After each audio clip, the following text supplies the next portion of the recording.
This is day one of biking on my Scrapyard bike from Copenhagen to Prague, but my journey almost ended earlier than it had started.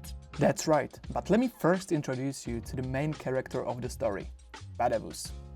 Over the years he collected a few scratches, some rust, lost a couple of parts, and eventually became completely unusable.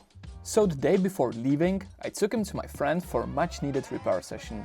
Neither of us are mechanics, but we had tools, YouTube, and most importantly, cold beers. The spare parts came from my friend's bike. We took it completely apart and started placing everything that looked like it could potentially break down during the trip. 5 hours later, a lot was fixed, except for the gear shifter, which worked only on the lowest gear. So the morning of the departure, I went to my favorite bike shop. There was just one slight problem: public holidays, meaning everything in Denmark was closed. After a bunch of phone calls, I found one tiny, sketchy-looking bike shop that was somehow open. 30 minutes later, I'm getting the bike back, and honestly, against all odds, it works. Then came the real test, because I still hadn't tried loading all of my gear onto the bike. 20 kilos filled with clothes, food, and probably a lot of things I did not really need.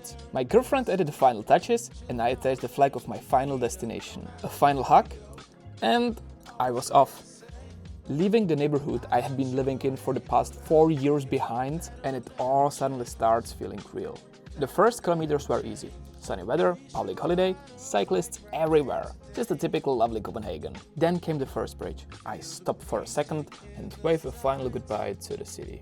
As I was heading south, the worst enemy of all cyclists appeared. The infamous Danish wind. Strong and of course, always against you. Biking in the lowest gear for 40 kilometers and fighting strong headwinds, I finally reached Køge. After a quick snack and a walk through the city center, I headed out into the countryside. There I was greeted by horses, goats, tiny charming villages, and one very confused seagull wandering alone in the middle of a field. Then the first real problem came. I was running out of water. Still a public holiday, so everything's closed. Luckily, I spotted some people sitting outside in their garden. So I decided to try my luck, and somehow it actually worked. With the sun slowly going down, I headed toward a shelter for the first night. And honestly, not a bad location at all. Right next to the beach with a beautiful view of the sea.